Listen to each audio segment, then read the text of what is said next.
guys, this is Stormouse03, and this is my Witcher 2 Assassins of Kings Dark Difficulty walkthrough. So we are continuing Chapter 3, and just got into this area with all of these random NPCs. And here is the pub of this area, and it's got this little notice board if this guy would move his butt out of the way. And you can pick up a couple of things here. This last one is not important, but that'll initiate the Gargoyle contract and bring it on, where we're going to be finishing up these two. So, this guy, Bras of Banard, is going to be your friend during this playthrough. He's the guy that you're going to go to get your last armor set. Can't do that yet because we've got to do some more work to get one last piece of crafting material that we're going to need for that, and that's going to take quite a while to get to it because I want to go through all these side quests first. But he'll be the person that you buy those diagrams from, and he'll craft them for you, and he also sells silver ore and stuff, and he also will unlock this manuscript if you kept Baltimore's manuscripts from the Baltimore's Nightmare quest. I believe that's what this is. And so he's going to need a few rare crafting ingredients that you should have in your inventory already, which is great. And so it's going to be the pheromones of a Queen Andrega, the blood of a Necker warrior, the brain of a Bulvor, and either the tongue of a rot fiend or a harpy's egg. And so I have all of those things in my inventory. Most of them will fall into quest items, and you can't actually get rid of them. Most of them will fall under that. I believe the pheromones and the harpy egg and the Necker blood. There's the pheromones. There's some rotfiend tongues. There's a Bulvor brain. Harpy egg.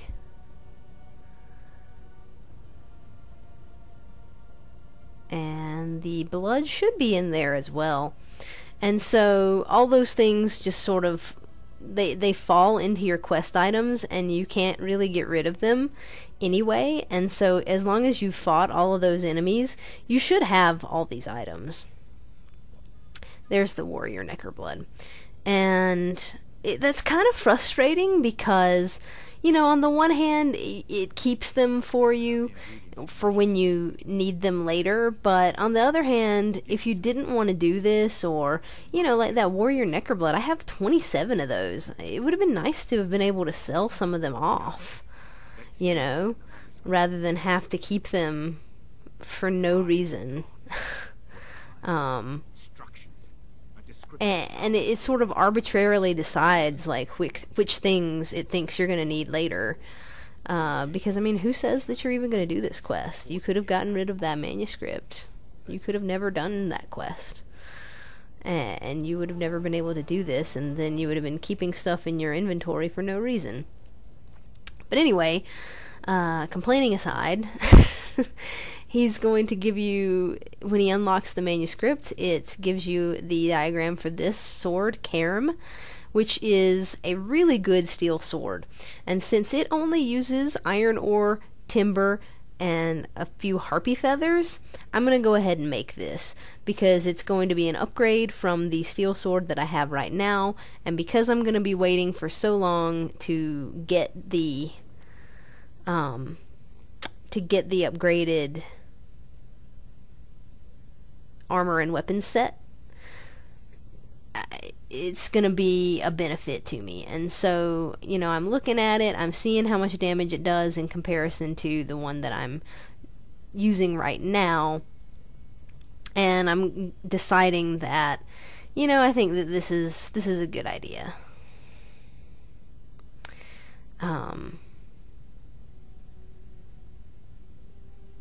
Because it does like 50 base, 50 to like 58, and this one does significantly less. So that makes up my mind on this Cairn sword. So, you know, I would suggest that you go ahead and make this one as well. Sometimes he's finicky about talking to you. But yeah, I mean, if you've saved a little bit of iron ore and timber, the harpy feathers you can get from the harpies that spawn in this, you know, in this area.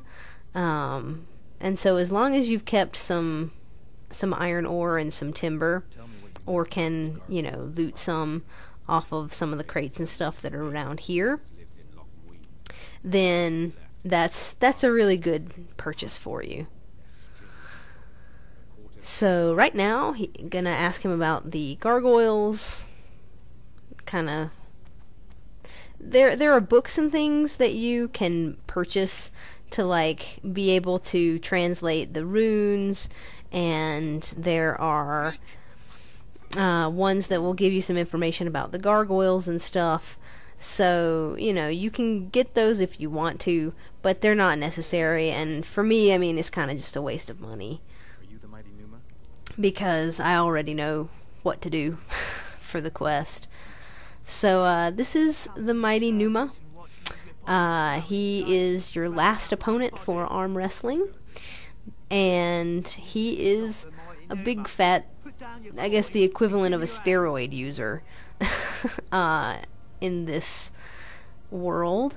And so, for this first arm wrestle, you want to only bet the lowest amount. So I bet 100 on this one, because I'm not going to say it's impossible to do, but I've never been able to do it, and I see myself sort of trying right now, but then I'm kind of like, whatever. Just just make it go away. Because that little bar is so small. Like I said, I'm not going to say it's impossible to do it, but for me, it's impossible to do it. So I'm gonna tell him that he is a cheater, and you have some options here. So if you have a high enough intimidate or axie sign, I think, are the two options that it gives you. You can call him out on his BS. If you don't, I guess it is just intimidate.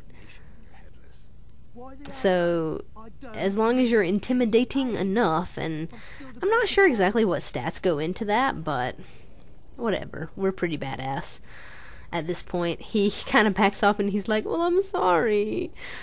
And then the next time you fight, or the next time you arm wrestle him, he won't be cheating, right? So he'll be clean, and you'll see the difference in the arm wrestling.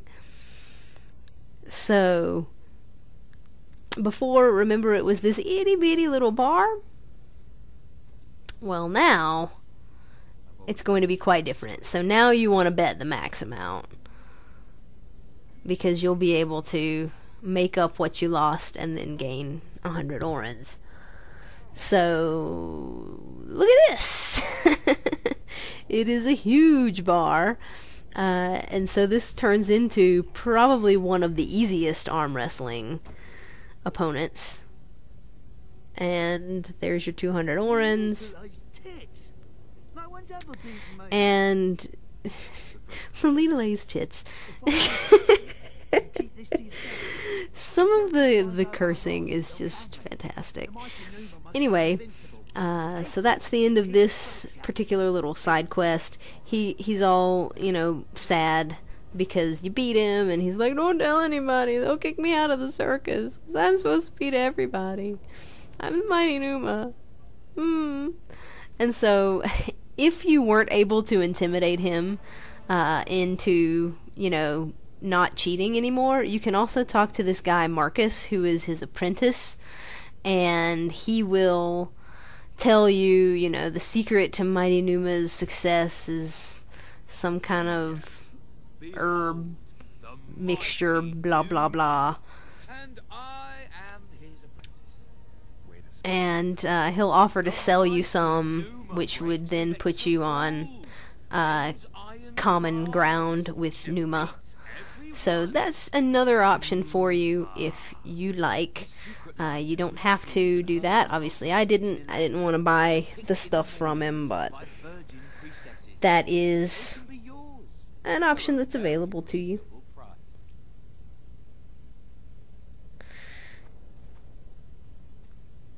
Right, so right beside these guys, to the left of the area that they're in, is the way down into the sewers. And so I'm going to be going down here right now and showing you where a couple of things are, just for your knowledge. There are a couple of armor pieces down here, or diagrams for armor. Couple of armor pieces and diagrams for armor. But first we have to get through these rot fiends.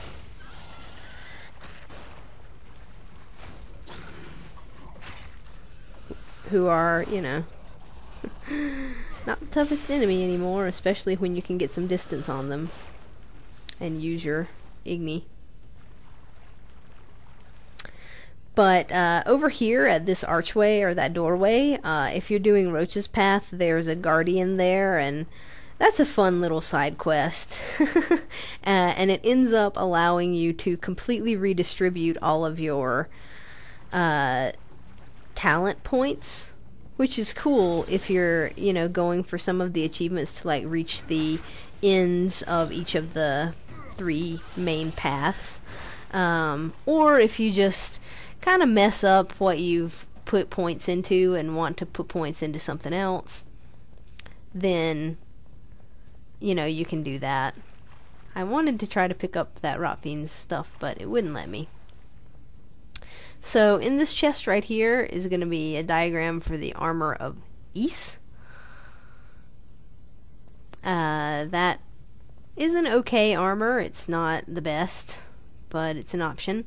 And this is the one that you want to pick up if you want to continue this Mystic River quest. It's a diagram for the Vran armor and the Isgith armor, I guess is how it's pronounced. And so neither of these are going to be better than what I've got or what I'm going to be making. They might actually be better than what I've got, but they're not going to be better than the ultimate armor that I'm going to be making. And so for me, on this playthrough, they're not worth it, because they will take quite a bit of resources in order to craft them. But if you're not playing on dark difficulty, or if you're not going for the dark armors and weapons, then these things are options for you. So I'm going to show you the armor of Isgith. You'll see that it's not better than what I have right now. It's a little bit better in its resistances, but it's certainly not in the rest of what it offers. If you aren't, like I said, if you didn't get this Oathbreaker set, this would be a great piece of armor right here, especially for a sign user, because it has that signs +8 on it. And if you threw a couple of like magical wraps, some of your armor enhancements onto this armor of Isgith, it could be really good for you. For the moment, it's just not good. That steel sword was crap in comparison to what I've already got. And you'll see that the armor of Isgith is a crafting component, and you actually use it to craft the Vran armor, which you'll see is Again, not quite as good as the armor that I'm already using, and certainly not better in terms of magic use. If you are not a magic user, if you're a swordsman mainly, then you can take the Vran, or make the Vran instead. But otherwise, I'd suggest for you to keep the armor of Isgith. And so I'm not going to be making any of those things. You can sell them off if you want to. You can throw them in the chest in the pub if you want to. All that does is if you make the Vran armor, it will finish out the Mystic River quest. And since I don't even think it gives you any experience, so it's kind of a useless thing for me at this point, so I decided not to do it, and I'm going to move on with the Gargoyle side quest. So in the last video, I did the first of the Gargoyle rooms. There's going to be 2 more. I actually showed you the second one, but I didn't solve the puzzle there because I wanted to make sure that I got enough gargoyle dust. And so I kept that area alive and viable for if I needed to farm for some dust.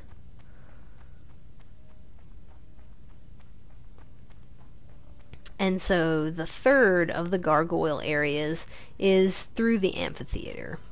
And so you want to go through this door, and it's down to the right.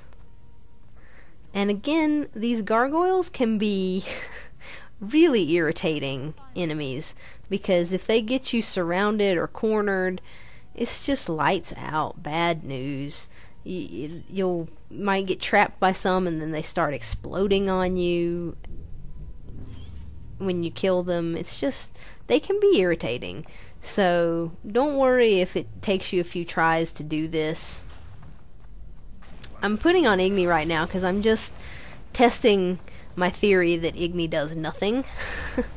And it's true, it does nothing, just not a thing to these gargoyles. I mean, maybe a little bit, but pretty much nothing. Effectively, it does nothing. And so that was a fun little experiment, wasn't it? I'm still using it. I'm an idiot. The damage that it does to these gargoyles is so negligible that I don't even know why I stuck with that for so long. I guess because there wasn't really anything else to use. And you'll see them, you know, exploding after you get them killed. When you have this heliotrope sign on, it takes them a long time to explode.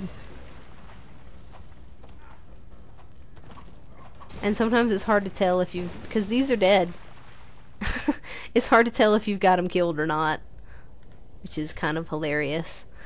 So anyway, you'll see that I'm going to get several pieces of gargoyle dust off of these 4 that I killed in this area.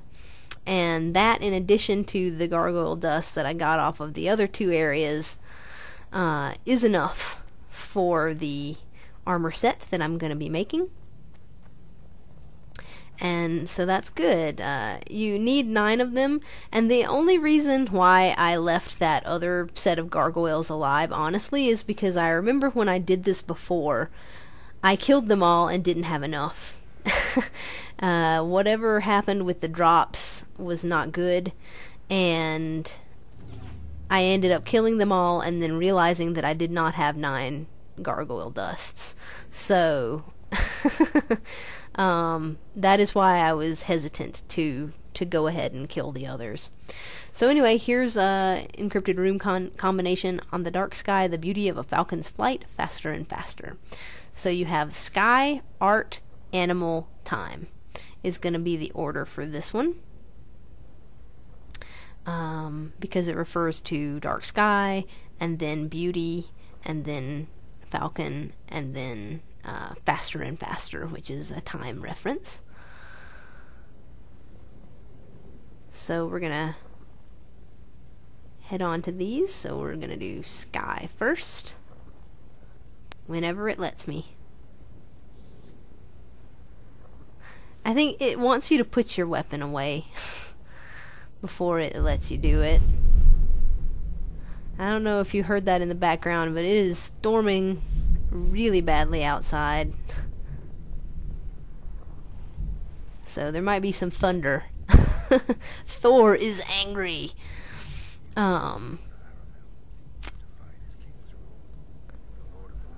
So in any case, that was the order for those. Basically, you just start with Sky and make your way around counterclockwise. And that is that rune puzzle. And so, an interesting about this is the rune puzzles that I have are not necessarily the same ones that you have. Because you saw that it said 6th of the rune poem puzzle things. And so, I think there might be 6, and you'll get 3 of them. And it's a random 3. And so, I don't follow the pattern that I show you unless yours is the same one. If yours is not the same one, then you're going to need to look at the poem and see the order of those 4 signs, like I've been telling you how to do in the poems, and that will tell you what order you need to hit the symbols. So I see that I've got my gargoyle dust, and I think I had 6 before. So I'm going to go into the pub, drop it off, and then come back out.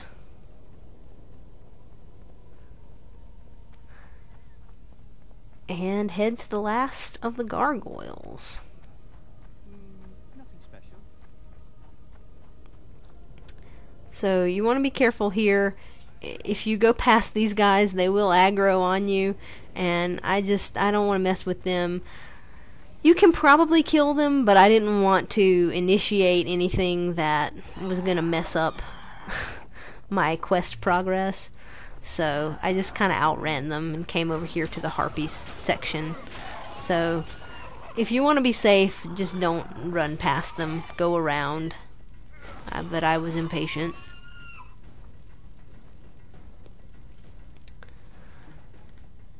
And again, so these harpies will continue to respawn.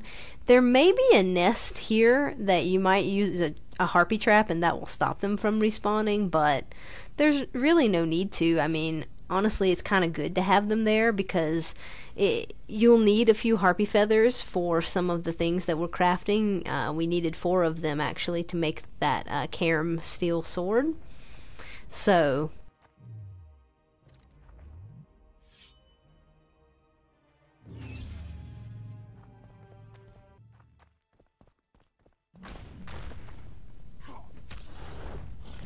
and so here is the 3rd gargoyle area. I've been here before on the way through, kept them alive in case I needed to farm them, and now I don't need to farm them anymore because I've gotten the item that I need, or I've gotten the dust that I need, and so I'm going to take out this last area. So something to be aware of with this is when you come down here, you're going to have to fight a golem. So I'm going to stand here. I'm going to cut out me standing there for a minute and a half because that's how long it took for my health to come back.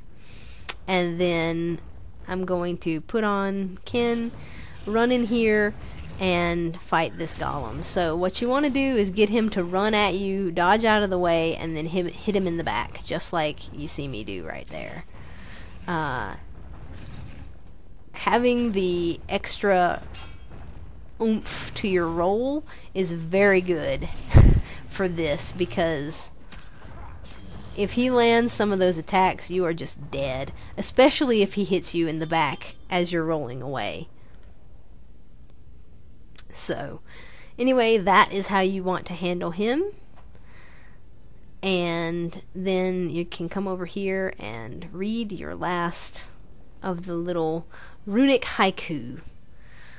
This one is the 3rd combination. glittering fish dying on a fresco struck by lightning.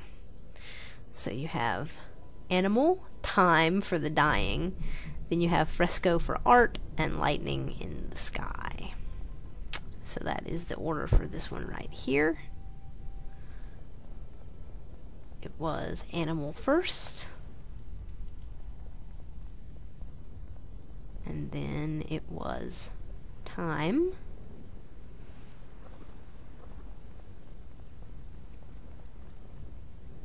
art,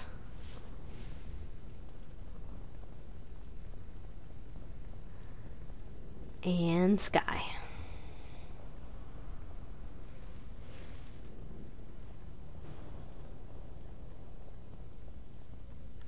And that will do it. So you pick up the last of the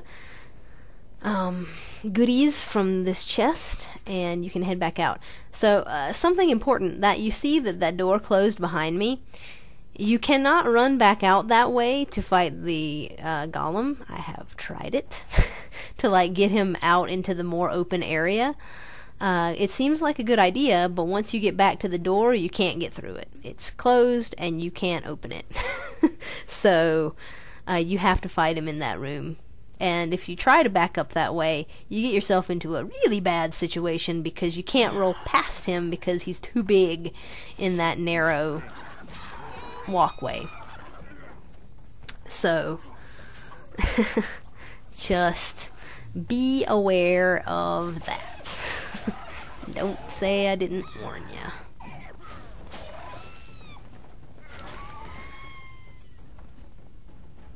Gosh, I love the upgraded roll. Like, you don't know how much that matters until you upgrade it and realize that the roll that you had in the beginning was absolute garbage.